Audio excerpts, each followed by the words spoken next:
TheWhoThatDaily.com. That's right, TheWhoThatDaily.com. Your one-stop shop for everything New Orleans Saints, New Orleans Pelicans, LSU Tigers, even the top flight boxing. So if you're a Who That and you're looking for a place to stay up on your team, TheWhoThatDaily.com is your site. TheWhoThatDaily.com for the sport Who That in all of us.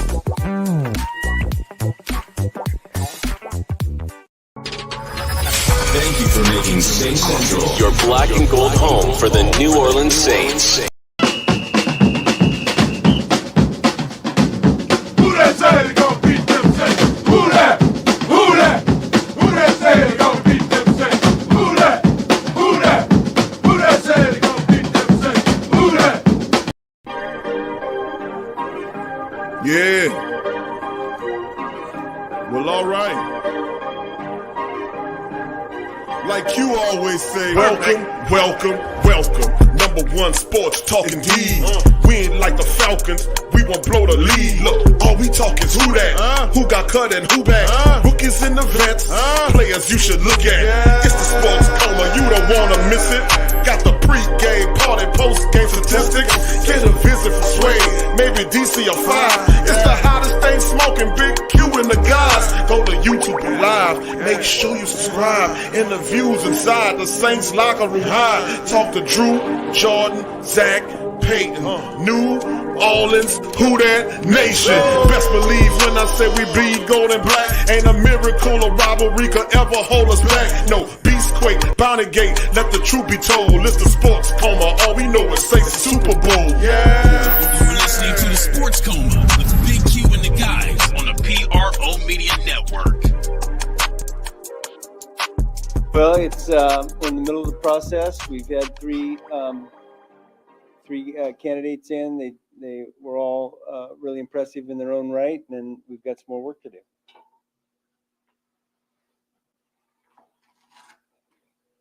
I guess, I know, not getting into the lawsuit, but just the Brian Flores. Yeah. That you had an interview with him, correct? Yeah, And we did. what can you say? Did it go well? How did it? Yeah, he was very impressive, and we had we had a great interview, and it went well. What are some of the qualities you guys have liked about Dennis Allen, just being around him the last few years? Well, look, first of all, he's a great coach, and he's been a part of our building for a long time. Obviously, there was a period of time that he wasn't with us, but he's been part of building, the culture and the success. Big part of the success we've had over the years. And he's got an experience as a head coach as well. Are the questions for you guys significantly different than they were 15, 16 years ago now? Well, I can't remember 15 or 16 years ago, John, but I don't think they probably are different, and yet I think we're still trying to find out the same sort of things, get a feel for the same sort of things from these head coaching candidates that, a lot of philosophy and vision and leadership, and just, the specific questions may be a little different in how we go about finding out what we're looking to find out. How many more interviews do you foresee having to conduct with different candidates? Yeah, I think probably at least 3, and we'll see from there. You said the interview with Flores went really well. What do you like and stands out about Brian and Yeah, done so far in his career? Look, just a lot of things. I don't want to get into the specifics, but we had a good interview, and he's impressive. Did Flores give the heads up that this lawsuit was going to be coming prior to interviewing with you guys? He did after we finished the interview.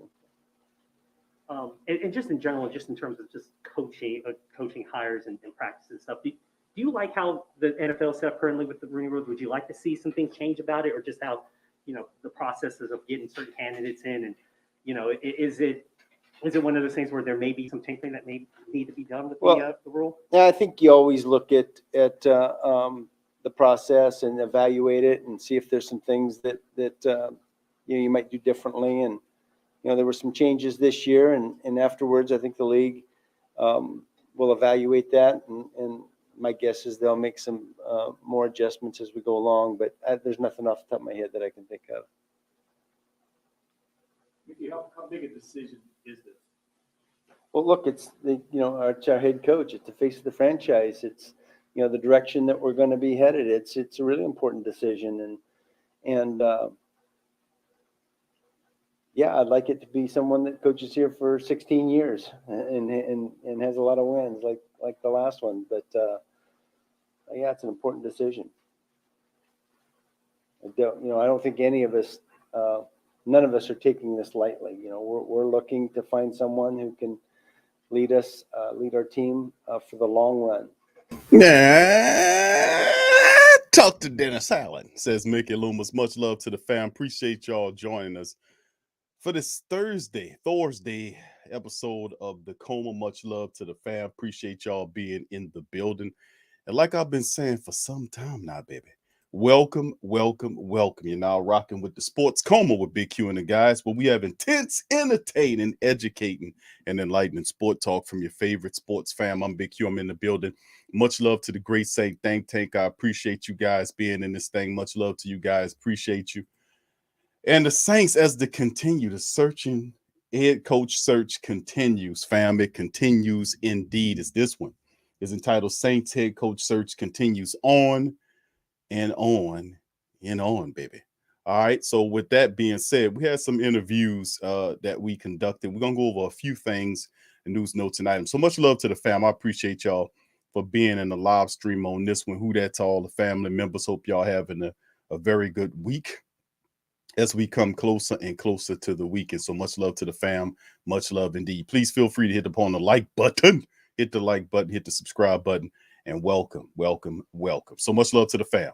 Yeah, and that's Mickey Loomis chiming in, man. And you know, some of the favorite words we like to hear from Mickey Loomis is talk to. He can't say Sean no more because Sean is out the building. He is gone.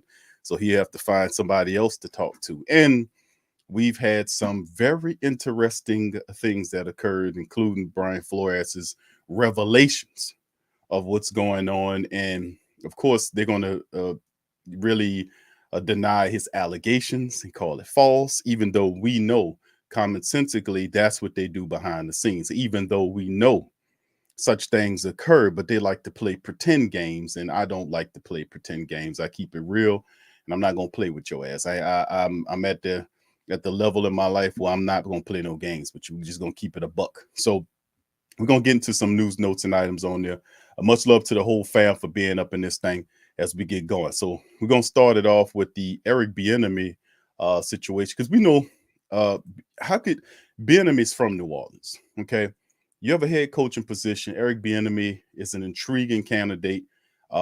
He's worked a lot of miracles with the Kansas City Chiefs offense. He is a player style coach, really high football IQ, but the knock on him is he doesn't interview well.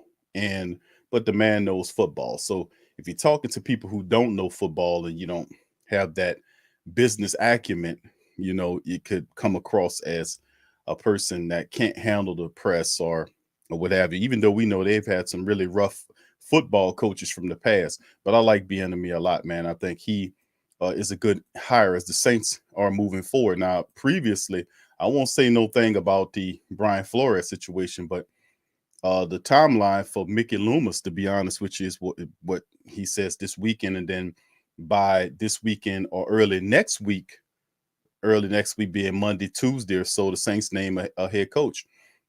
Now, I just think to myself, I say to myself, you know, who's the Saints, who should be the coach and who's going to be the coach is two separate things altogether. You know what I'm saying, fam? That's two separate things altogether.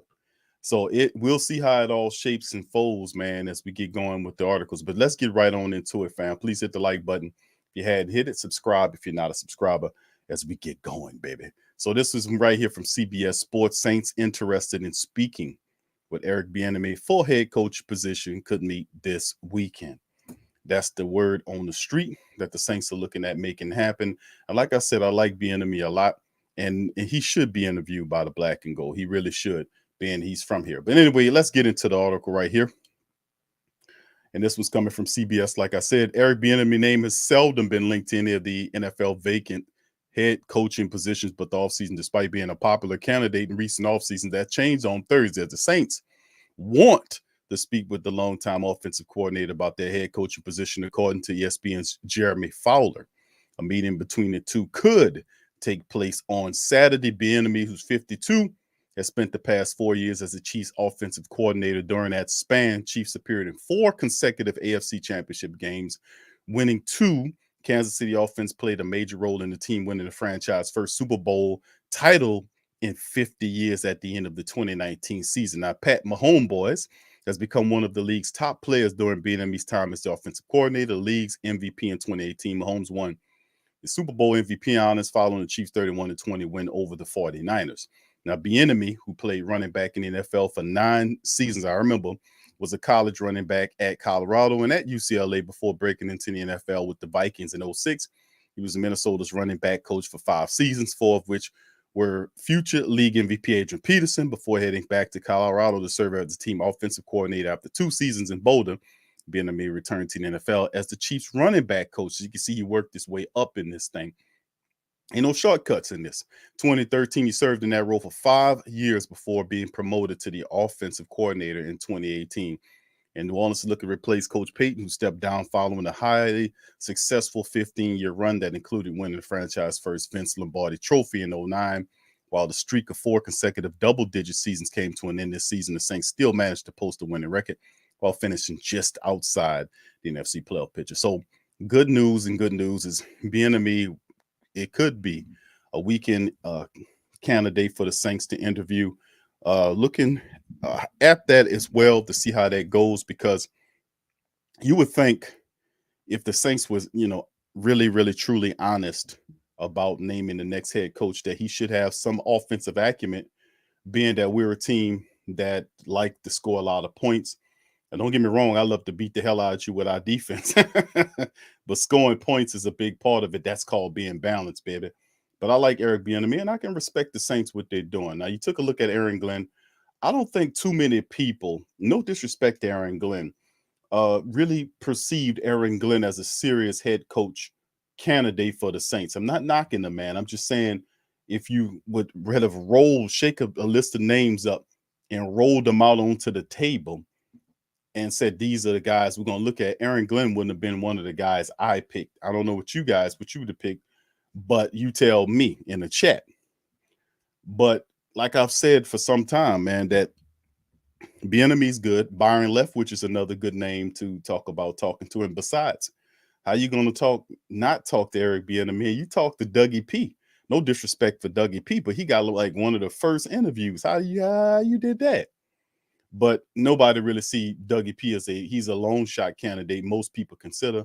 And possibly if they do bring Dougie P on and they're interested in bringing him on, the new administration could, if it's Dennis Allen, who, if you had to pick on one of them goddamn gambling apps to pick, and they say who's the next head coach, a lot of people put Dennis Allen in there because he got the strong endorsement of Coach Payton about DA. And, the Saints worship Coach Payton. And they love what he says, and they're going to respect him. But you got to kind of play the game. The game is a game, which Flores was speaking to. And that's what kind of boiled his blood, was the fact that he doesn't want to be seen as a guy who comes in and then he use him to appease the Rooney Rule, so to speak. That was one of the crutch matters, the foundational pieces of the information that he was dropping on. And we get that.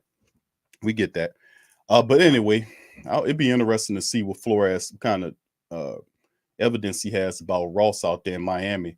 Not only paying him 100 G's, he gave an actual figure, by the way. He didn't just say he paying me money. He said 100,000.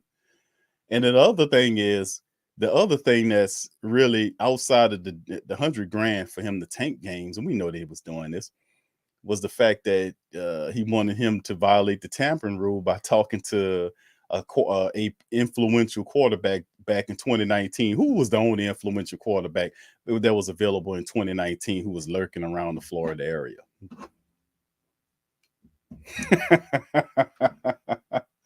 We'll see. But anyway, let's keep it moving. But Eric Bieniemy is a good choice, man. I like to see how he does with the Saints, and the Saints sit down and speak with Eric Bieniemy, man. That'll be fun to kind of look at, because like I said, I thought that he should be the guy that they come in. He's at least one of them. And at least the black and gold are doing their due diligence on that. Let's go to the next one, which is this. And Byron Leftwich deserves an interview too. A lot of people, a couple of guys were making mention of Byron Leftwich in terms of having a college career. And I was like, I don't know. I think Byron Leftwich wants to make it in the NFL. He wants to, I mean, he's a former first round draft pick quarterback, had some success in different levels, been all over the place, very high IQ football coach. He knows what he's doing, and he's only going to get better with age. He's a student of the game. And like Byron Leftwich is a good candidate here. So let's look into Byron Leftwich right here. And this is from the Saints Wire and Sigler. So here's some more intrigue for the Saints head coach search. Triplet and Amy from NOLA.com reported Thursday evening that the Saints were in fact granted permission by the Bucs to interview Byron Leftwich concerning the opening, but no meeting has been scheduled yet with one of the first candidates the team to request with the first candidates the team requested to meet with. It's unclear if both parties will actually get time to speak with each other. Now, they requested it, they granted it, but, he's still available. Leftwich has been entangled with the Jaguars staggeringly directing this head coach search. Jacksonville's top target and fan favorite former player seen as an ideal mentor for a promising young quarterback in Mr. Trevor Lawrence. And it looked like a slam dunk hire. Instead, Leftwich has been going back and forth with the Jags for more than a week, and his patience with ownership waffling appears to be wearing thin. Thursday, that Leftwich is expected to pull his name from consideration for the Jaguars job. Of course, Brady's sudden decision to retire complicates things further. If the Bucs coach Bruce Aaron decided to follow his quarterback and to retire, Leftwich would be a natural successor in Tampa Bay. So patience is a virtue, perhaps. With so many moving parts involved with the Saints themselves working against a ticking clock, it's possible that Leftwich never even speaks with New Orleans. Only time will tell. We're rapidly approaching the finish line. So the reality is he is out there, and they are right. The Jaguars thing, they're dysfunctional. But the way I'm seeing it is I think the Saints would do themselves good just to interview Byron Leftwich and see where he's coming from. A lot of this is new blood in the building for the Saints. You see what I'm saying? Both Bieniemy and Byron Leftwich. So at least do an honest job of talking to these guys and getting their concepts, because both of these guys are offensive-minded players that can help the offense keep moving along if Dennis Allen is not the suitor. But we'll see if it happens, and many people do have doubts that it would occur. It'll be fun just to see if the Saints pick his brain and see where he's going. But there are dysfunctional situations that's going on out there. The Texans and the Jaguars, they just do what they do, screw it up. Them guys don't know what the hell they're doing. But Bieniemy and Byron Leftwich, you can't do worse than that. I mean, those guys are pretty good, Anyway, let's get to the next article right here, fam. Ryan Ramczyk, Big Check as he's called, undergoes knee surgery after frustrating 21 season. I'm with you on that, Big Check, because it was frustrating as hell to see Big Check miss a string of games like that. And he was ready to get on that field, but man, losing out with Ramczyk like that for all those games really hurt us offensively speaking, as the Saints had over 50 offensive linemen changes during the year. That is absolutely insane.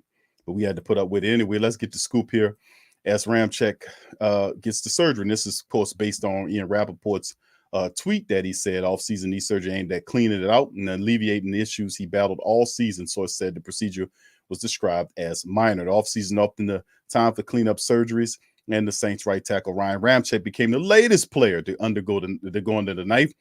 Rappaport reported Wednesday that Ramczyk underwent a knee procedure that was, quote, described as minor, end quote. After knee issues cost him a lot of time during 21. The 653 snaps on offense he saw this year were the lowest of his career. His previous low was 997 in 2018, which led the team. He's otherwise gone 1,000 snaps plus in every other season. And he's just been a model of consistency until these injuries hit. Initially injured in Week 10's road loss to the Titans, Ramczyk was sidelined all the way through to Week 17. I thought he would come back at least several times, several games earlier than what he did. But, man, he made his return in the regular season finale against Atlanta. It helped us out a lot, too. The Saints struggled to replace him during that stretch, fielding the combination of Hurst at 900, and I don't even much want to go through that, but there were so many different changes. Hopefully, Ramczyk enjoys better health in 2022. He's under contract through 2026 and carries a 2023 cap hit north of $23 million. Now, a huge chunk of which is ready-made for restructure is to bring the Saints some badly needs cap relief. And you definitely know they're going to talk to Ramczyk about bringing that figure down. By restructuring his $8.7 million roster bonus and a $10.5 million salary into a new signing bonus, the Saints can reduce the cap hit by as much as $14.5 million, but doing so will raise the future cap hits by 3.6 in each year, unless the Saints tack on some void years at the end. You know, that phantom contract type thing the Saints like to do. If the Saints are confident he'll return to his all-pro form, which he will, after an uncharacteristically volatile 21 campaign, this should be the move. It's also worth noting that the Saints wrote a performance bonus into Ramczyk's big checks contract, which raises his base salary by $1 million. And your subsequent season should be named a first or second All-Pro by the AP, specifically at left tackle. That's coming, replacing Terron Armstead. We'll see how it all shakes out in the months and years ahead. But see, that was the game plan originally. We talked about it years before before Drew Brees retired. When Drew Brees retired, Terron Armstead, I said he would be the same year. When he goes, but the Saints kept Terron that extra year. And you know that Armstead's been a bookend for the Saints for a long time, but at some point you got to look at it and say, damn, injuries. We got to find somebody that is young and good that you can groom to become good, just like brother Terron was coming out of Arkansas Pine Bluff. He was a 4th round draft pick for the Saints who turned him into one of the best offensive linemen in the business. And that's what the black and gold do. We take guys out of Arkansas Pine Bluff, 4th round picks, and turn them into some of the best players in the league. We took a guy in the 3rd round who was a little known running back out of the University of Tennessee via Alabama and turned him into one of the best running backs in the business. You see? So, and there's many different examples of that as well, but it is what it is in terms of Ryan Big Check. I expect Ryan Ramczyk to come back and play at a higher level coming into this upcoming year. And it'll be fun seeing him get back to where he belongs, man. We need him, man. We really do. All right, let's keep it going, fam. What's in store for the Saints' future? And taking a look at the Senior Bowl here. And this is coming by way of Luke out of Anola.com. And Luke saying, in every possible way, the Saints stay in Mobile, Alabama for the Senior Bowl was all about the future.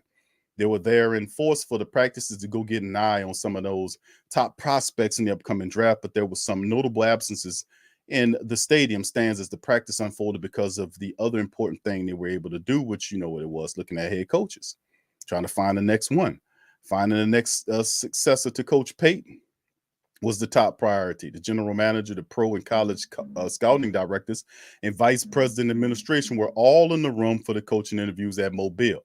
The coming weeks and months should say quite a bit about the direction of the Saints that they take in the post-Payton era. How that sound to you? With that in mind, here's some things I've come to expect, and maybe not to expect after spending a few days in the center of the NFL universe. What to expect: head coaching timing. New Orleans got into the head coaching cycle late because it was unusual. It was an unusual situation of having not fired its coach.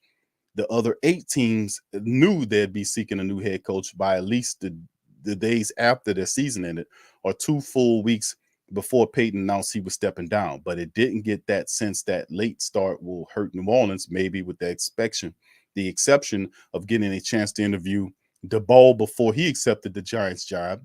The late start has not prevented the Saints from interviewing attractive candidates. They should have a strong pool to choose from, in which they do. Now comes the next question.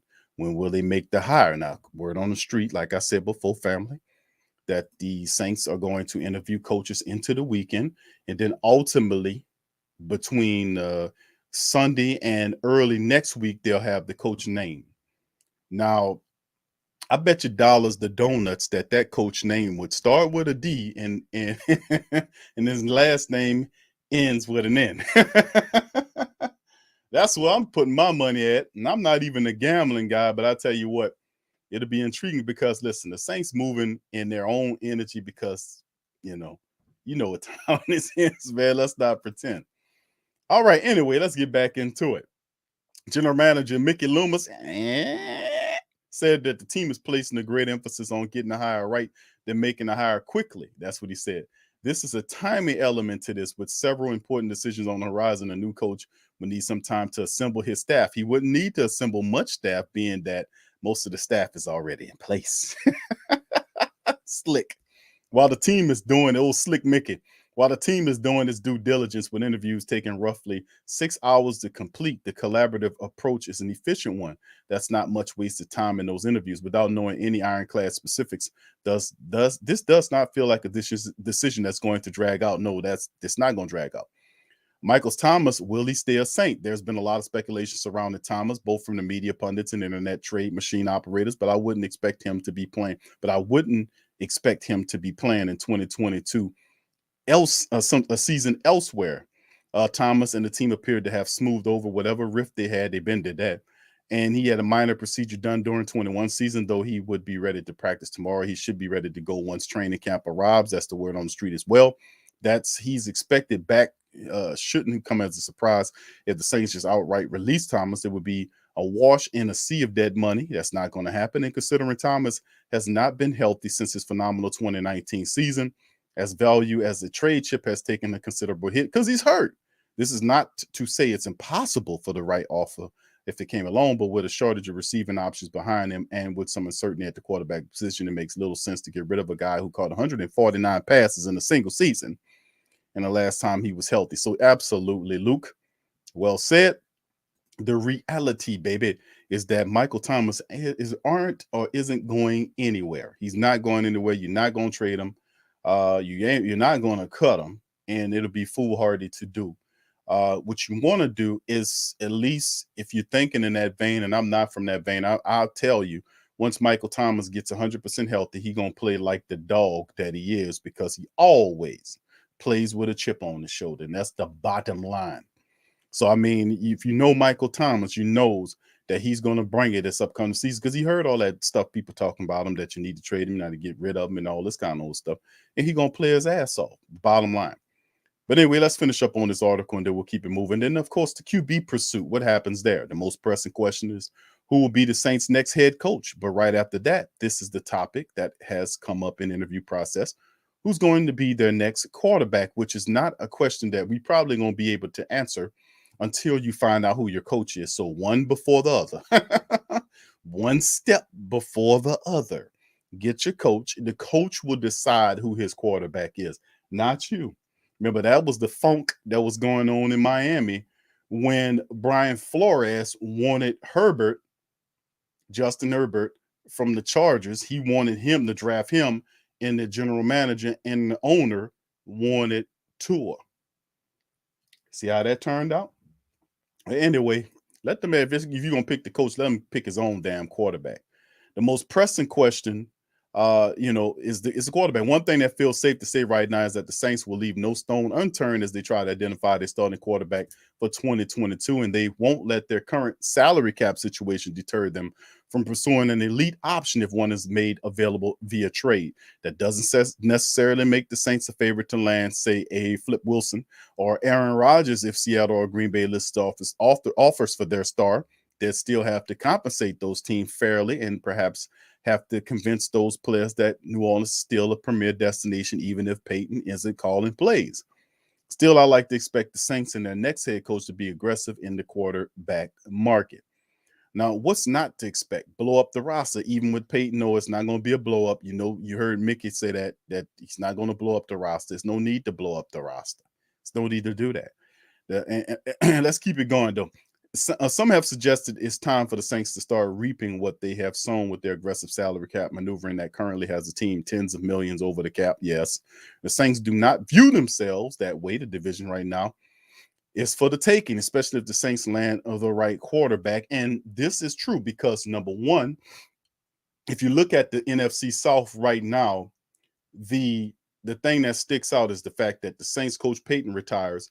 Tampa Bay loses. It's big stuff going on in the division. Number one, Tom Brady. Well, we're going to put Saints news first, which is Coach Peyton retires after 15 years.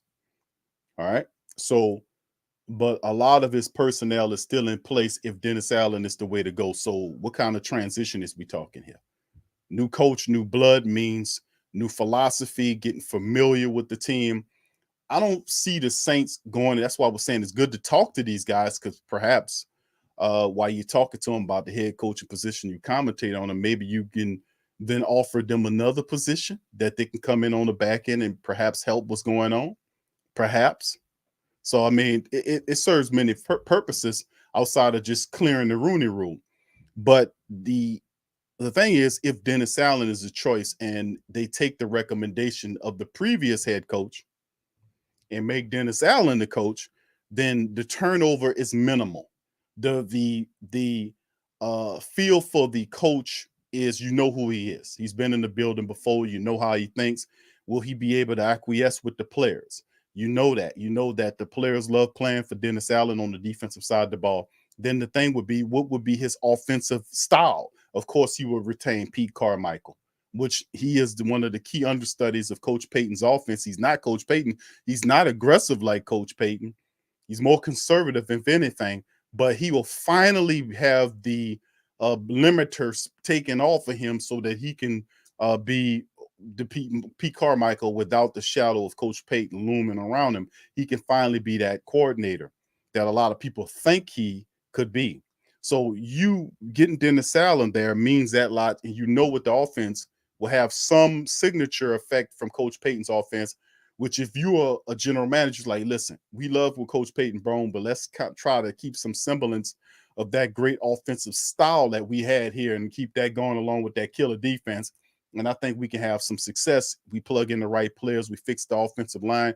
We add some more skill set players at the tight end position, the wide receiver position. We beef up the depth on the offensive line, because what happened to us last year, we get a little bit, we up our level in finding talent in terms of undrafted guys. When the practice squad hit, we use that practice squad a little bit more strategic as a holding place for better players, veterans and guys like that who know what they're doing, and move them and keep the thing going to where it's supposed to be. Now we get Will Lutz back. We get Michael Thomas back. We have to add on to it. And of course, the money, the Saints, don't think about it. The Saints will clear the cap situation. They got several dozen contracts that they can peek at to pull money down. So the Saints are really good at that. If you can beat $100 million, over $100 million last year, you can beat 40, 50, whatever the hell it is now. All right, so let's keep going. Let's finish up on this article here, fam, and then we'll bounce to the next thing. So even though the big red number next to the salary cap figure will prompt plenty of think pieces suggesting New Orleans should trade Thomas or Alvin Kamara or Cam Jordan, assemble a bunch of draft picks and start over fresh, don't take the bait. It's not happening anytime soon. The Saints are having a gradual implementation of very talented players that we picked up in draft. I mean, you see it happen as the team situates itself on the shoulders of some of our more practical and intelligent players. You're talking Demario Davis, you're talking Killer Cam Jordan, who should shut up a lot of people after his performance this past season. We know what Demario Davis represents. You know, they're key people who you put that offense, that defense on their shoulders, and they have pieces. Teron Armstead was that last year. A small sample size serves, and so the offense has to be able to reestablish itself. You know, Alvin Kamara is going to bring it. You know, Mike Thomas is going to bring it. And, of course, Jameis is a guy that I'm saying I'm pushing that. So Dennis Allen and Pete Carmichael could very well reach to Jameis and bring him back healthy, protect him better, give him more pieces, and then move this thing and see how it looks moving forward. So it'll be intriguing to see what the Saints charges. But altogether, we know the majority of the time, it more than likely probably will be Dennis Allen. So we'll know very soon. Thank you, Hoodie. What's up, brother? He said, like Big Q always says, welcome, welcome. Who that to you, my brother? Just let you know if you haven't seen or heard, I reach. Okay, good, Hoodie. I know you was preached. You got there, brother. I know you want a rack, man, but you got 5. Congratulations to you, my man. Hard work, isn't it? But keep it going, brother. Appreciate you. Thank you for your super chat. Congratulations to you, my man. Keep it going, brother. I mean, it ain't as easy as a lot as it is, but yeah, you just keep on doing what you're doing, my friend. All right, so let's keep it going, fam. Let's move on to the next thing here. All right, and what was the last one I think I got here? All right, this is one from Brian Flores here. And I kind of hit on this a little earlier, fam. We talked about Brian Flores because Brian Flores is dropping some bombs on people, man. He's lighting people up here. So, I'm looking at it and I'm saying to myself, man, he's dropping a lot of stuff. The stuff that he said about Stephen Ross, the Miami Dolphins owner, about how he had the party going on when he's supposed to meet an influential quarterback there. And then, of course, when he invites him onto his yacht, the owner to yacht, and then he realized that the influential quarterback, is on the lot. So he was coming to the yacht to meet with him, and he got up off that yacht and left because he didn't want to violate them tampering rules. So that was a very precarious situation. Of course, after that meeting happened, his story says that, his account, it says that he then began to be treated very poorly. And I remember the little bit about Miami, and I might have to get Dougie back on to kind of talk about this thing. But what's intriguing is that I remember when the Dolphins were winning games, they had before Fitzpatrick left to go elsewhere, the Dolphins were winning games with him, and then the owner forced them to bench him. And I was like, why would they bench him? They winning games with him. So and I'm just thinking about some of the stuff. Like I remember last year it was when they had Fitzpatrick there. They were winning games, and then all of a sudden it was like, nah, we want to see what the young guy can do. And they just benched him and they started losing. I'm like, why would you, but Flores wanted to win ball games. So it's intriguing if you think about some of the history of how things flowed. It kind of feels like it favors him because Flores don't seem like a guy that just goes and start making up fairy tales about people. All right, so let's look at it. Brian Flores stands in where he stands in the Texans Saints coaching searches after, of course, you heard Mickey Loomis. I played it early in the show about what Mickey Loomis said. He's a smart guy. He was impressed with his knowledge. And we know this about Brian Flores. Brian Flores is a very intelligent dude. If you listen to him in interviews when he's talking about football, he got a gift there. He's very high IQ, and the way he explains stuff, he gives you the ability to be able to see the game. Like you might have people in different levels of understanding how it flow, and if you listen to him break down stuff, he got a good way of putting pictures inside your head to see what he's saying and to actually walk even the novice through what he's talking about. So yeah, that's the communication, man. The gift of gab is a big thing. It can take you a lot of places in this world. And Brian Flores made headlines this week with the news that he's suing the NFL and its teams for discriminatory hiring practice. That said, Flores is still hopeful that he can land one of 2 coaching jobs for which he still is running. And let me tell you something, bro. When you are suing the NFL and several teams about discriminatory hiring practice while going through hiring practices with other teams, don't expect to get a chance. I mean, that's a tight-knit club with those owners, and they're gonna ride with each other, man. And don't think for a second they like to spend all this money on press to make them sound good, look good, and seem all philanthropic and all that. But the reality is it's all about bread, man. And most of the teams, the majority of the teams in the NFL they have super sweetheart deals from their family bases. Most of the stadiums, if they are paid for by the family members, maintained by the family members, and that includes utilities as well. That means, and then when the time comes when games are played out of said facility, they reap over 85% of the profits coming out. So it don't go back to the people who are taking care of it. And that's what I call a underhanded, rotten situation that doesn't benefit you, and this purely out of greed. But this is allowed to happen because most of the politicians that's responsible for the deal are paid off and not representing your interests. So, that's why you got to have watchdog groups to keep these people or wrangle these people in, which you expect. We don't know those people. We don't know these politicians. They ain't nothing but liars anyway. But anyway, let's get into this and finish this up. All right, so before we filed the class action line, this is him talking. I sent messages to both teams letting them know that we would be filing, he said, and this is coming from walkupnola.com, but he also letting them know that I'm very interested in coaching and leading other either of those teams. Is that, along with his impressive coaching resume, enough to convince a team to hire Flores? It could be tricky, but at least possible.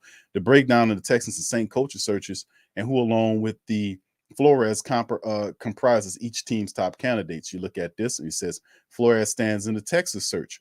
I mean, if you look at him in the Texas search, he should be like one of the top candidates for the Texas job. I mean, he's a young, energetic, smart coach that knows how to teach the defense. He just has to get him an offensive offensive person to be able to help him with his offense. But if I'm the Texans, I'm looking at Flores, I'm saying, listen, I like that dude. But the reality is they're probably going to go with somebody else and screw it up. Because why? Because they're the Texans. That's what they do. Flores is among the finalists, one of the finalists for the Texans coaching job. He interviewed or requested his second interviews of 4 candidates. So 4 candidates: Flores, Eagles defensive coordinator Jonathan Gannon, former NFL quarterback Josh McCown. Are you kidding? And Rams offensive coordinator Kevin O'Connell. Now, it's said that that 3 candidates seem like realistic options for Houston, as O'Connell reportedly will land the Vikings job. So O'Connell, yeah, I think that has already been said, that the Vikings offered Kevin O'Connell the job, so that takes him out of there. So it's Flores against defensive coordinator from the Eagles, Jonathan Gannon, and Josh McCown. What the hell has he been doing lately? Now, Gannon is up-and-coming defensive coordinator, but 39 years old, just 1 year coordinator experience under his belt. Granted, Flores has never held a full-time defensive coordinator role before the Dolphins hired him, but he was heavily involved in running the Patriots defense during the final years with the team. At this point, he has far more experience than Gannon. Meanwhile, McCown has no coaching experience, but he spent that 2020 season on the Texans practice squad, mentoring some of the quarterbacks. Still, that's hardly makes him qualified to go from being a practice squad quarterback and a career backup to being a full-time NFL coach. If they don't hire that man, boy, they're gonna sign. Oh, come on, man, come on. That's crazy. All right, Rich, what's up, brother? Thank you for your super chat. So I'm pissed, Q. This is something all Saints fans been saying for years. Goodell is quiet as a mouse. Oh yeah, this some BS we gotten robbed in so many ways. Well, yeah, and the reality is, thank you for your super chat, by the way.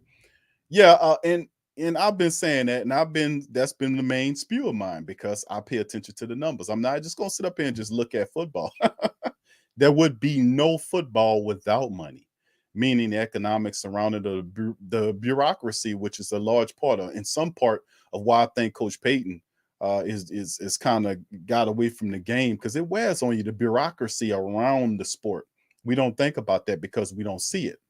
But when you start getting intricate and start looking at the economics of the situation, you can see how this thing is set up. And the NFL just is a giant succubus that just continues to pull money out, despite all of the clever and entertaining propaganda that they spew out about how the NFL cares and all these different little situations of stuff they try to soften their images.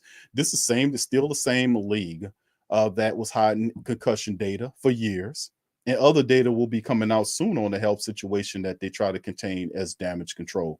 But this is also a nonprofit organization. This is also an organization that is registered as an entertainment entity while pretending to be a football entity. This is in their charter. Most people are not aware of such a thing, but which is why that's one of the biggest secrets they don't want to know. So that's why NFL entertainment is so big. But since you're saying that you're a football league, I'm gonna hold you to your standards. Anyway, Hoodie, thank you, bro. He says, well, no more Doug Peterson because the Jags just signed him. Okay, yeah, Dougie P off the board. Thank you for that. But let's get back into this, because the finalists for Flores, I'm gonna get through this article, then we'll jump. Is that the defensive coordinator, Jonathan Gannon, man, come on, you can't pick him over Flores.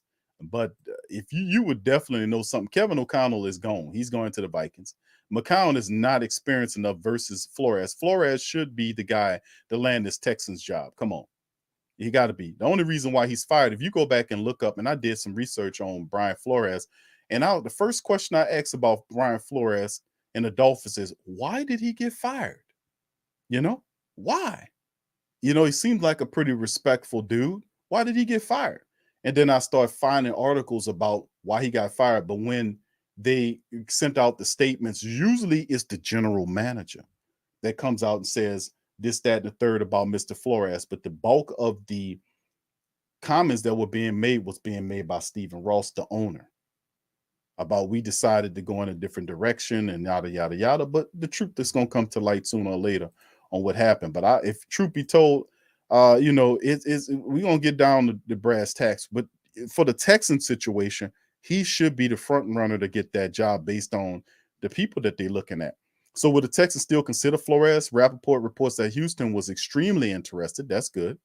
In Flores, and that could still pursue him if they believe him to be a major upgrade, which who else you got? Houston Texans are in a team that were extremely interested in him.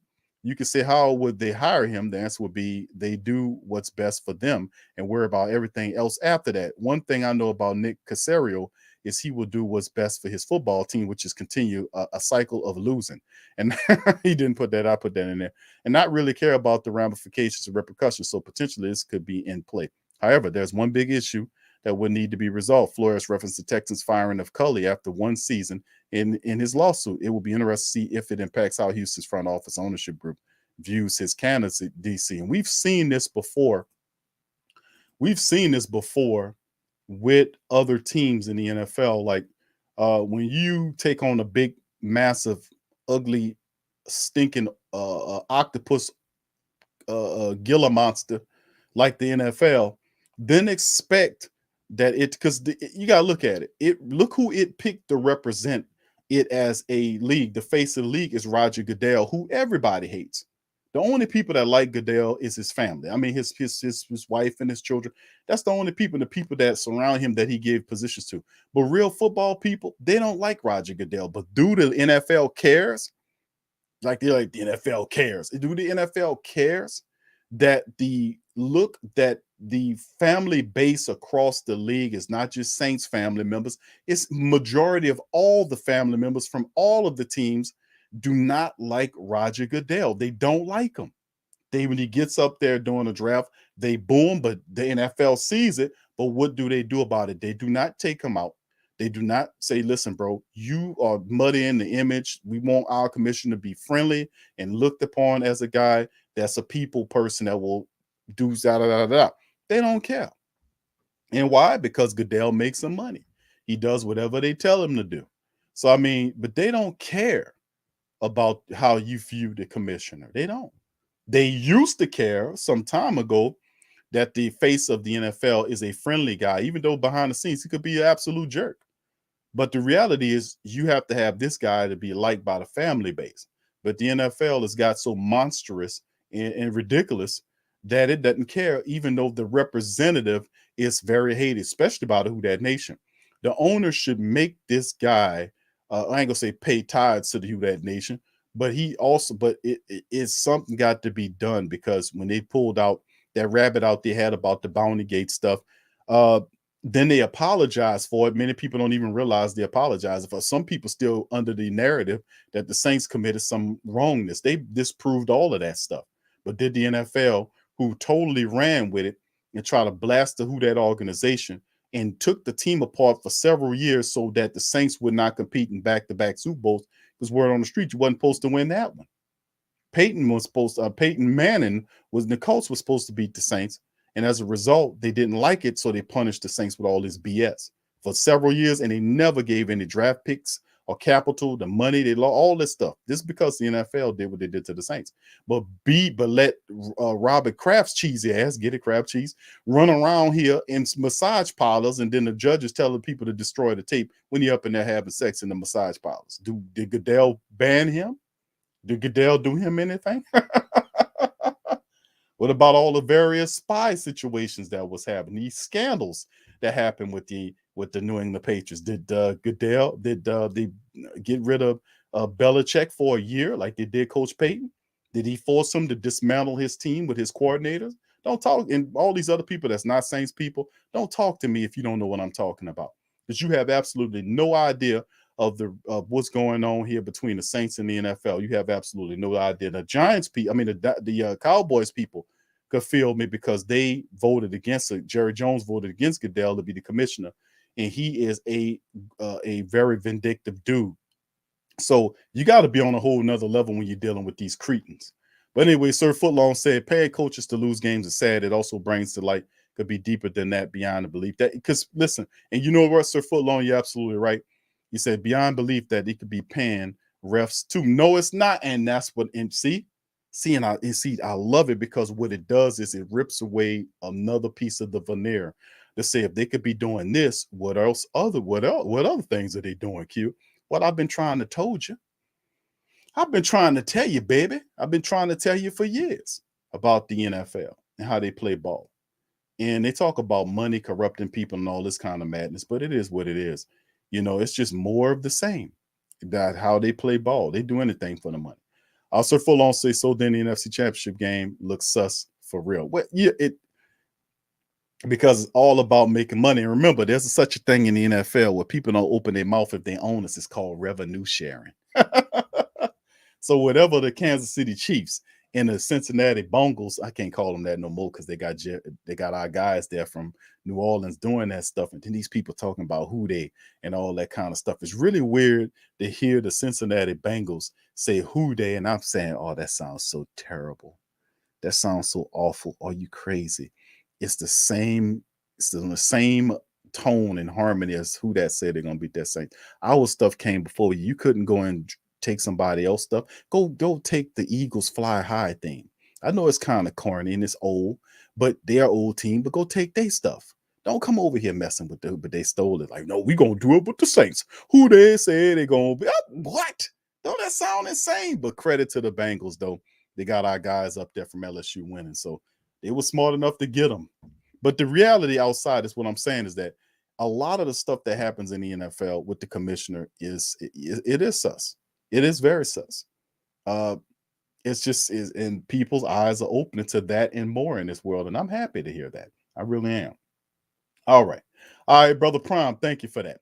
All right. He says, per Bieniemy relative, the NFL is holding something he did in college over his head that's stopping him from being a head coach. Oh, okay. I did not know that. Inside scoop, says Brother Prime. Okay. Wow. All right. Appreciate you there. All right, thank you for the rest of the fam, man, for that, man. What's up, Willie? Thank you, Willie, for becoming a YouTube member. Appreciate you, my brother. Thank you. All right, KT. What's up, KT? What's happening, baby?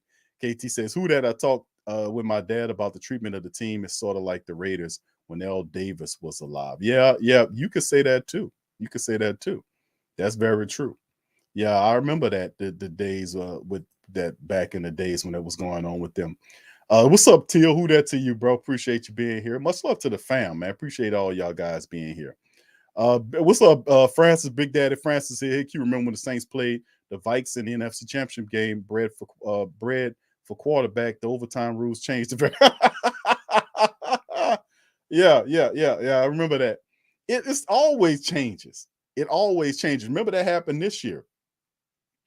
It's just really crazy come to think about it, because you could think about we could do a whole show talking about the most ridiculous plays that happened just this year. We don't have to go past this year.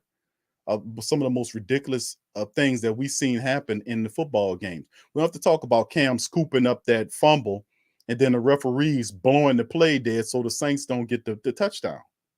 They had no reason. Just blew the play dead so the Saints don't get the touchdown. We got to stop her from scoring. You know, it goes on and on and on.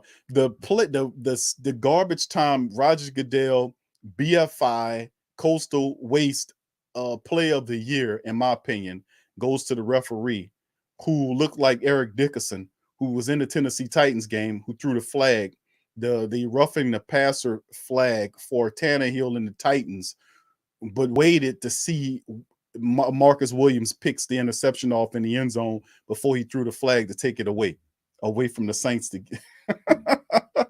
That was terrible. But that goes to show you right then and there that you can't, some things people got to use, they got to look and see, but that required nothing at all. You can look at the angle and see he wasn't paying attention to Tannehill on the ground because he had seconds. And then he was looking down the field, and I put it on the screen. I showed the family members. Remember, I kept playing it back and said, look where he's looking. He was looking down the field like everybody else in the picture was looking down the field to see what's happening in the end zone. And when he seen Marcus Williams make that interception, that flag came out for roughing the pass. And I said, see, there you go. There you go. Now you know what you're dealing with. All right, Brother Thomas, thank you. Say he's looking like they're more involved with Vegas than, yeah. And remember, they used to run for that. The NBA and the NFL used to run from Vegas, denied Vegas to have teams because they didn't want the appearance that the league and that the leagues, whether it was basketball or football, was in bed with Vegas. So they stayed away from Vegas. Now Vegas has the Raiders and that brand new stadium out there. And now the NBA is looking down the line to give them a pro team as well.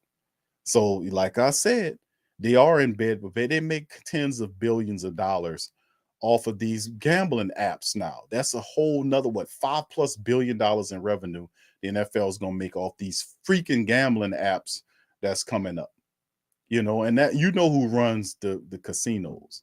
It done switched back in the day. It was the mafia. Then it became corporations that act like mafia. They just adopted their techniques. In many cases, they evoluted up to corporate levels, because you got companies that operate. It's a corporatocracy in this world. Most of the bad stuff is happening is ran by the corporations. The Fortune 500s are the ones responsible for all the wrongdoing that's happening in the world, man.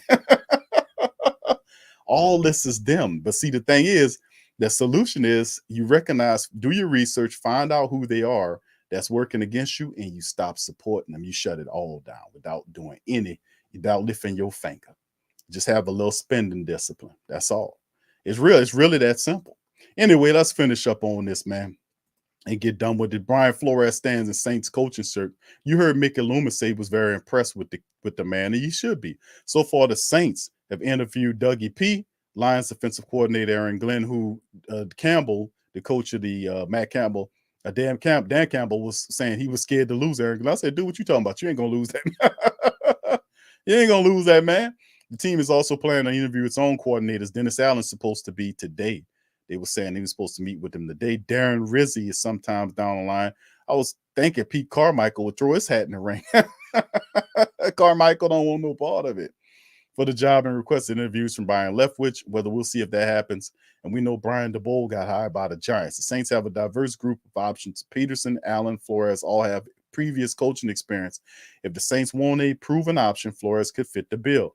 Per Nick Underhill, he said the Saints met with Flores at the Senior Bowl. This is just the first meeting with Flores, but they have yet to request any second interviews to date. So Flores stands a chance of getting his job. However, given that Allen would provide continuity since he's been here with the team since 2015, the Saints front office will favor him for that role. That's not a surprise in the NFL that knows that the Saints eventually, when the dust settles on the coaching search, that your new coach will be Dennis Allen, because of everything that comes in with that, which is the guy mentions in an article, the big word, continuity, meaning we keep Dennis Allen's defense together.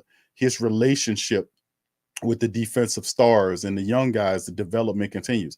The fact that he has much of the same staff in place from his prior situation. The fact that his offense will be Pete Carmichael's to run, and that he'll give Carmichael ability to run it as he see fit. And like we said, Carmichael's not Sean Payton. He's a lot more conservative than Sean Payton. So you might get a more balanced attack with Carmichael at the helm. And then, of course, does the philosophy of the team changes? It doesn't change drastically of what they do, but it does provide you on a lane where you can think you see where they go, as opposed to there are a dozen lanes here they can go. Dennis Allen kind of centers them from all these different lanes to putting them maybe in one or two lane. Then you can start. Then once he gets hired, he gets his coaching staff in place, and then you can say, okay, Jameis Winston, they're gonna bring Jameis or this, that, and the third, as opposed to Eric Bieniemy or Byron Leftwich, who might, if they could get the job. Anything's possible, right? A small percentage anyway. That he can get the job, and then he might not see Taysom Hill and say, I don't know about that guy. I don't know if I could do with nothing with you, Taysom. I'm going to just turn you into a running back full time, and we'll get another quarterback or whatever. You see what I'm saying? It does bring some of the personnel into questioning, depending on the next coach you get, because they're going to bring their own people in, and they got their own philosophy on how they want to do this thing. And also, if you take Dennis Allen outside of the continuity or the familiarity It's also the fact that many of the coaches are in place right now, being that the Saints are kind of taking their own time right here, assembling staff. When you got all these other coaches filling up their staff with people right now. Fortunately, we didn't lose none of our guys. I know Coach Richard, the DB coach, was interviewed by the Ravens and the Steelers for the defensive coordinator position. But when Dennis Allen, if he gets the job, and the bet is probably that he is get the job, who's going to be the next defensive coordinator? There's several questions. I want to know who would be the next DC. It could be either Chris Richard or Ryan Nielsen. That's my two top guys I'm looking at. Who's going to be the quarterback? I'm thinking it's still Jameis gets an opportunity. You might draft a guy. It does change how you look at the draft. No more all these Ohio State players. Perhaps we get some more LSU guys in there. You know, Coach Payton was the one driving this Ohio State thing. His mind is from up there. He liked to pick his apples from up there, like I've said countless of times. But yeah, Florida, it's intriguing and interesting how it all goes. But really, the Texans, unless they bring another hire in here, none of those guys, if McCown gets the job, the Cesario, whatever his name is, a McClown. That's what so you have McCown and you have McClown if he hires that guy. But Flores should get that Texans job, man. He should get that job out there. He really should. But anyway, let me I'm about to break out of here, fam. Let me read a few comments from the family members as well. Let me get a few comments there from the fam. Brother Eric says, Q, think about what they wanted the Rams to make. He says, think about what they wanted the Rams to make it to fill the bit. Yeah. Well, remember we said that. We talked about that last year when the Rams built that new facility. The NFL wanted to make the Rams viable. Remember, the teams kept losing they kept losing their teams. Remember, they were there before. The Rams were the Los Angeles Rams and the Los Angeles Raiders. How do you have the second biggest media setup in the entire country? You got New York, and then there's LA, and you don't have a team there. The NFL feeling like they're missing out on a lot of money. So they got two teams there. And then you had the Chargers fighting to stay there. They sharing the stadium. So the Chargers moved from San Diego, who was a good base for them. But they couldn't fleece or scam money out of the family base down in San Diego no more, because they had good sense. They wanted to build their roads and schools. And these people talking about, no, we need this big building. They say, you take that team and get your ass up out of here. So they went to LA. Well, guess what? They also, remember, the Rams came from Missouri? You know, they were there in Los Angeles first. They went to Missouri, to St. Louis, and then they won a championship, then came back out to LA. The guy bought them and he took them back out there to LA. Why? Because they don't support NFL teams out there. They don't. That's why they kept losing them. They don't support them.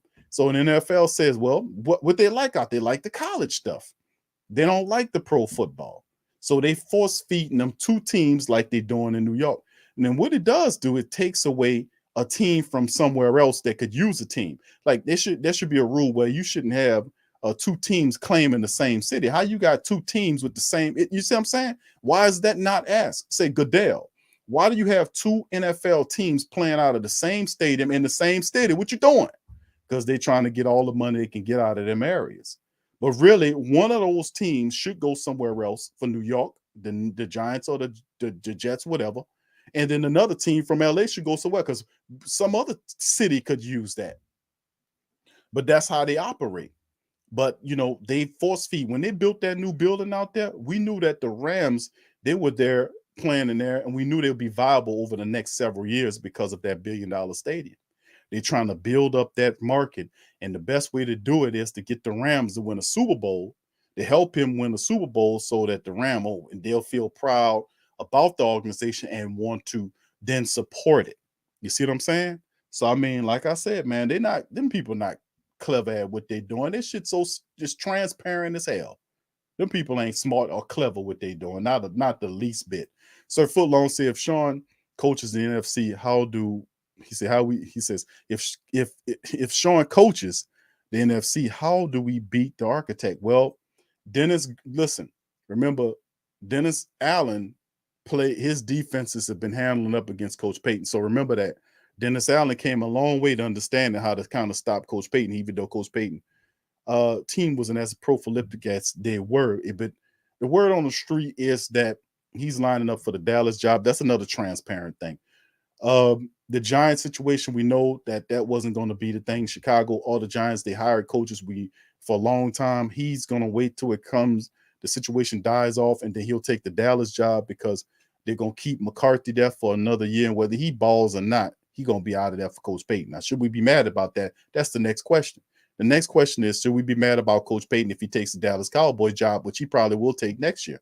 The answer is no. He said, Q, come on, bro.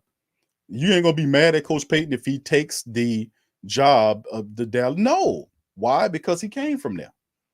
Remember, when we didn't even want Peyton. We wanted Gary Kubiak, but Gary Kubiak got an offer from the Texans, and he asked Tom Benson, listen, I'll be your coach, because he wanted to come to New Orleans. I'll be your coach if you match what the Texans are paying me. You know what Tom Benson said? No. He said, I got Sean Payton. That's how it went. Bro, listen. Then they spin it romantically later. They like to romanticize the history. You know, which I'm against that. I'm not about romanticizing history. Let's tell it like it is. They didn't even want Coach. Coach Payton was the second guy. Kubiak was the first because Kubiak had all the credentials. He was an offensive coordinator with 2 Super Bowl rings. He went to the Super Bowl. He won it as a player, and then he won it as a coordinator with Denver. And he had a lot of experience on Coach Payton as far as that goes. And Tom Benson wanted Kubiak, but Kubiak wanted him to match the money the Texans was paying him. And Tom Benson said, well, no. Even though Tom Benson could match the money, he just said, no, I'm not going to do it. And he got with Coach Payton, who was a cheaper option. That's for that brass tacks. And after that, Coach Payton built himself up, had great drafts, did everything that he was supposed to do, and did an admirable job, man. Won a lot of ball games for the black and gold. And now, and remember, you got him from that. He came from Dallas. He was coming away from Dallas when you was hiring him out there. You know, I'm just saying, I'm just reminding you of history. So what they're doing, they're getting back their guy who they had, because even though he came down here and made a name for himself, you know, that's where he came from. He came from up there. So I'm not upset about him. He gave us the best that he can do. And he said, you know what, fam, this is the best I can do. You know, I'm all burnt out. Let me go ahead on about my bit. All right, Coach Payton. Thank you, sir. Have a nice day. We'll see you down the line. So yeah, absolutely. We'll have some good battles against him in New Orleans. He goes to Dallas. It'll take the level of the competition between the Saints and the Cowboys to another level. But being mad that he's out there, absolutely not. We got him from them people, man. He's just going back home where he come from. That's pretty much how I look at it. So that's why I tell you, bro, like I said, history teaches you some stuff. And like I said, I'm not going to romanticize it. Like I said about Drew Brees, when the Saints got Drew Brees, Drew Brees did not want to come to the Saints. He wanted to go to Miami. And it was between Miami. Between a quarterback competition between Dante Culpepper, the former Minnesota Viking quarterback, Deontay Culpepper, and Drew Brees. Both of them had injuries to their arm and shoulders, which the coach, general manager at that time was Nick Saban. He was there for 1 year. He went 8-8. That was the year. He had to pick his quarterback. He chose Culpepper. The loser would have came to New Orleans because they did not want to come. The Saints offered Drew a big money, some big checks. Drew ain't want that. But when Miami chose Culpepper over Brees then came to New Orleans. That's not romanticizing it about all these people with these documentaries talking about Drew Brees saying they said in New Orleans was in a bad time. He wanted to just lift the people's spirits and all this kind. That came after the fact. But at the start of it, that man was trying to go to Miami. The city was underwater, man. You know, that's what it was. Now, he made a name for himself here, but it didn't start off that way. It started off, he was trying to go to the beaches of Miami to hang out. Didn't start that way. I'm telling y'all, man, they be romanticizing it, man. I ain't gonna play games with you. But anyway, only thing I can say about this whole thing is I'm really happy that the Saints are doing their due diligence, looking at some of these people. I like them looking and talking to guys like Byron Leftwich. I like them talking to Eric Bieniemy, who's a local. He's from here. So get him in the building it's nice. I don't know if they're going to actually interview Byron Leftwich because it doesn't fit the time frame unless Leftwich meets with the Saints during this weekend. We'll know in the next several days. But the time frame is the Saints want a head coach in place in the next 4 to 5 days. And we're saying somewhere around between Monday and Wednesday of next week. Between that time frame, it could be hell, it could be Sunday. But between the time frame of Monday and Wednesday of next week, the Saints want to name the head coach. So, like I said, we'll see how it all steps and where it goes. All right, Sir Footlong says, sorry, Q, seeing him with a star on it. He come from there, bro. I get what you're saying, Sir Footlong, because he paid all them years down here. But, bro, he came from Dallas. He came from Dallas. He just going back home, bro. You know what I'm saying? He just going back home. Now, if he was a true Who Dat, he would have retired, hung him up, and said, nah, the Who Dat Nation, I'm such and such, such and such. But like I did not keep telling family members, I was like, listen, your loyalties lie with the team, because a coach and a player could leave here and go somewhere else and end up coming back to tear you up. Didn't I tell you that? The loyalties of the family base supposed to be with the team, not with the coach, not with the players, but with the team, because the players the majority of them are guys that's not Saints people. Some of these guys grew up all over the nation. They Cowboys people, they 49ers people, they all these kind of people. You see what I'm saying? And at any given time, these guys can, when that contract is up, they free agents. They hired help. At the end of the time, they can go somewhere else and go coach somewhere. They go to Atlanta. They go at the Tommy Morstead, buck at it when Atlanta offered to give him a contract to put that helmet on. Did he? No, he was proud as hell, taking Twitter shots and everything, wearing the Falcon helmet. Why? Because that's what it is to them. You are a diehard. You can't see yourself putting on the Falcons jersey or the Cowboys jerseys. If you're a black and gold person, you can't see that. And I can understand you having two teams, like you might like an AFC team and you got an NFC team. I can get that. And some with two NFC teams. You can respect other teams. I get that. But if you're a downhard person and this is your squad, man, you're not putting on them other people's jersey unless you lost the bet. You ain't putting on them other people's jerseys unless you lost a bet. And you just honorable like that, and you got to fill in your bet. Now, that's facts. That's facts right there. So, like I said, with the team. And I've been people was telling me, oh, Coach Payton this. I say, fam, listen, I know you got love for him because he did some stuff here, but your loyalties is with the team. Because the players and coaches can go somewhere else and sign up with somebody else and come back and hurt you. Keeping the trail. Sir Fullon says, come on, Q. You can't sit here and say if Peyton won a Super Bowl with the Cowboys, you're not going to be looking at him with bro, it is what it is, bro. It is what it is. I can't look at it no other way but that real. The man gave you 15 years. He did the best that he can do, right? He did the best he can do. And he stepped away. And like I said, when this happened, I said, family, Coach Payton looking at his team, and if the team he was a Super Bowl, he felt there was a few pieces off from a Super Bowl, and in the length of time his contract, which was 2 years, would he have left the team? If he felt that in 2 years, which was the length of his contract or whatever, that within that 2 years we'd be competing for a Super Bowl. So it wasn't even a second thought about that, because if you burnt out, you just let your assistants handle it, and you just go take some time off and come back when you're ready. Or another way could have handled it to handle it is you could have just said, listen, I'm gonna just step back a year in the organization. You name the interim coach Dennis Allen or Pete Carmichael, let him run it for a year, and then I'll come back. And after refreshing, getting away from the game, I'll come back and assume the head coaching job. He could have done that if he needed a rest. The Saints would have accommodated Coach Payton any kind of way. He could have took a break for a year within the organization, appointed his own interim coach or his temporary successor while he takes the break. And then when that 1 year's over, he comes back refreshed and ready to coach. He could have done that. But it was time. He seen them Cowboys over there and said, I can do something with that. Let the man go. Let it go. We don't keep nobody that won't be kept. That's why I'm telling you, Sir Fullon. I'm telling you that. Is that, listen, we don't keep nobody that don't want to be kept. We ain't holding nobody hostage. If you don't want to be here and you don't think you can win here and you need a break, hasta la vista, coach. You did it. You thank you for the Super Bowl and all the regular season wins. Thank you for all the exciting Sunday action, you and Drew Brees and all that type of stuff. Thank you, sir. We appreciate you, and have a nice rest of your life. That's how it's supposed to be. 16 years is enough. What we want them to be here for 20, that's something that rarely happens.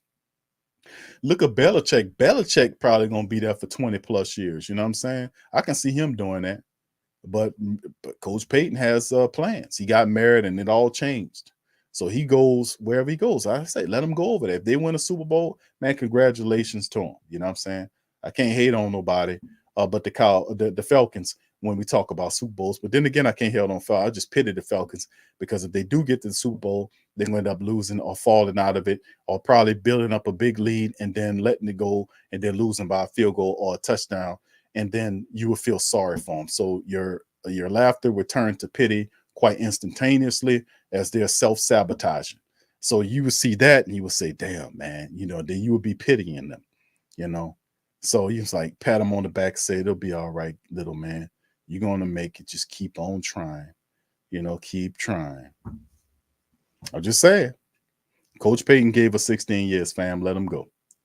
All right. So people going to be upset about it when it happens because it's going to happen.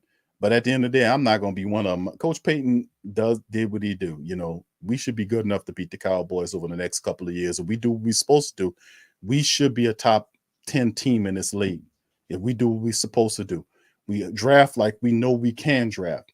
We coach like we know we can coach, and we keep doing what we're doing. We should be a top 10 in this top 10 team in this league for the next several years. And we should reclaim the NFC South back with all the flux that's going on with the with the NFC, with Coach Payton stepping out of that thing. They're going to put Dennis Allen there. You're going to retain some of the offensive principles and the familiarity. They're just going through the rigmarole.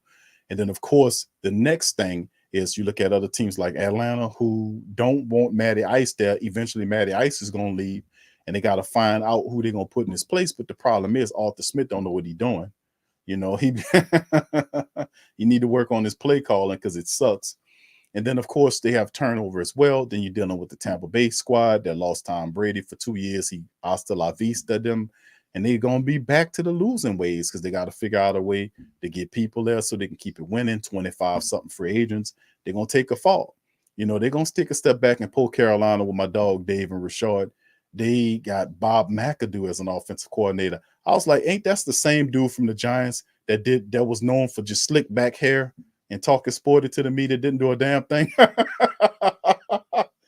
And he's okay, whatever. But, you know, like I said, in Rule, they're not confident in Rule. He's talking about the process, and Jay-Z didn't take Jay-Z's 4 years to make it to the top. What are you talking about, bro? What are you Boy, I'm telling you, it's a lot of changing going on in the NFC South. But if any team in the position to stabilize and take advantage of what's going on in the NFC South, it's the Saints. Rest assured, it's the Saints. So anyway, I'm gonna do that. Yeah, with that. Oh man, hey, I'm telling you, isn't that guy is the same dude that was the coach of the Giants for like 2 years, I think it was. And the only thing he was known for is having slick back hair and the Magnum PI shades he used to wear. Remember that? That dude was an utter joke. Maybe he's a better coordinator. I don't know. He stuck around some kind of way. Well, Rule don't know what he's doing, fam. Rule don't know what he's doing. But anyway, with that being said, man, listen, I love y'all. I appreciate y'all for spending some time with me on this Thursday. I'm going to let y'all go, man. Please hit the like button before y'all do. Hit the like button. If you're not a subscriber, feel free to subscribe and join the Great Saint Think Tank, the sports coma, baby. All right, 504 Code says, appreciate Sean, but bring on Bieniemy era. But I can see them going with Allen at head coach. I agree with you. Yeah, it's already, Coach Payton already kind of threw some salt in the game insofar as them doing what they doing. You see what I'm saying? He already said Dennis Allen. If Coach Payton would just left and have said nothing about who the guy should be to replace him, then it would have been speculation. But Coach Payton kind of made it. This whole coaching search for the Saints seem a bit scripted. I ain't gonna say scripted. That was the wrong word. Perhaps a little bit transparent. It's no guesswork to this. Coach Payton said my successor should be Dennis Allen. And you think the Saints ain't gonna listen to Coach Payton? Oh shit. You better believe it. So we know it. The people on the inside know it, that it's only a matter of time. I'd be surprised if Dennis Allen is not named the guy. I think Dennis Allen is the guy because the Saints don't want to have a lot of turnover. That's why when they asked Mickey Loomis the question about blowing up the team. He's like, no, we're not going to do that. We're not going to blow up the team. Da, da, da, da. He knows because Dennis Allen comes in, stabilizes thing. You give Dennis Allen a 4-year deal. You don't have to pay him a big fat contract. He ain't going to cost you a big chunk of change, with like he was paying Coach Payton to be here. You give him 3-4-year contract. Carmichael is your offensive. And that's the question they asked him in there. Well, who your OC going to be? Who your DC going to be? You know, he already knows because he's sitting there waiting at the interview. Well, I'm going to make Coach Richard my new defensive coordinator so he can finish building the Legion of Boom defense or whatever. Or Ryan Nielsen, or my defense. You know, he knows in his head who's going to fill in his staff. He know, well, I'm going to keep Pete Carmichael here. Look, Pete, you don't have to worry about running for the job and putting your hat in the ring. I tell you what I'm going to do. When I get hired, you're going to be the OC. So Pete Carmichael sitting back there just chilling because he knows it's only a matter of time. And then when Carmichael comes back, he has a propensity, a love for Taysom to a degree, Jameis Winston, and all this kind of stuff. And it'll be intriguing to see Dennis Allen lead the Saints with Carmichael at the helm as the OC, the rest of the guys. And you give the Saints some weapons, man. We're going to take this NFC South back. So with that being said, man, I'm hasta la vista, y'all. That no, Tasha, cut that out. She said, I said I would not be mad at you because you're a Dallas Cowboys lady. I would not be mad if your squad got Coach Payton, which y'all probably is going to get him, you know, word on the street. So I wouldn't be mad if Coach Payton took the job in Dallas because guess what? He came from there. So I wouldn't be upset. And family member saying, Q, you'd be mad if Coach Payton wins a championship for the Dallas Cowboys. I was like, Dallas Cowboys hadn't won a championship since the mid-90s, and they've been having a lot of playoff failure, you know. So, you know, it's been really hard just watching them. Atlanta and Dallas just fall apart in these situations. If he does that, take him there and win the championship, what the hell that we're going to do? Just sit up there and be mad all day? If he did it, he did it, cuz it is what it is. All right, they're saying Peterson is the Jags coach, so Byron Leftwich is still in play. All right, so that's really intriguing that they go with Dougie P. And really, that's intriguing, to be honest, which I guess we'll talk about it on TSC Unleashed. So what's up, Brother Crusher? Good to see y'all, man. I appreciate all y'all, man, tonight. I'm going to be back tomorrow. We're going to open up the phone lines for the family members to chime in on what they about the latest installment of Saints. And I'm saying probably come up next week, just between Sunday and Wednesday, the Saints going to name a coach. So once that happens, then the next we start filling out the staff and we're getting a vision for what the team is going to look like moving forward. So with that being said, I appreciate y'all. Please hit the like button for those who didn't hit the like button. Please hit the subscribe button for those who didn't hit the subscribe button, and the notification bell for future shows to be notified. And feel free to share the show links in your social media feed. So with that being said, I'm going to holler at y'all later. Peace. Yeah.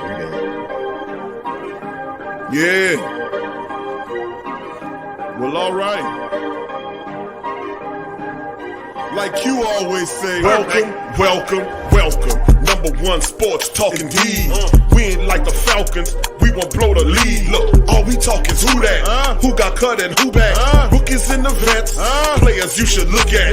It's the sports coma, you don't wanna miss it. Got the pre-game party, post-game statistics. Get a visit for Sway, maybe DC or 5. It's the hottest thing smoking, Big Q and the guys. Go to YouTube Live, make sure you subscribe. Interviews inside the Saints locker room high. Talk to Drew, Jordan, Zach, Peyton, New Orleans, who that nation. Best believe when I say we bleed gold and black. Ain't a miracle or rivalry could ever hold us back. No, Beastquake, Bonnygate, let the truth be told. It's the sports coma, all we know is say Super Bowl. Yeah. You're listening to the Sports Coma with Big Q and the guys on the PRO Media Network.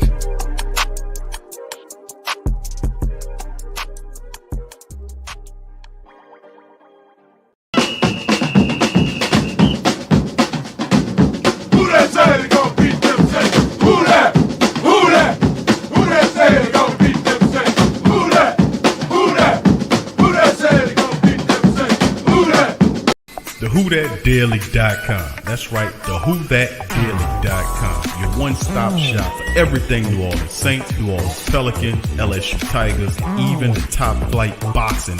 So if you're a Who That and you're looking for a place to stay up on your team, WhoThatDaily.com is your site. The WhoThatDaily.com for the sport Who That in all of us.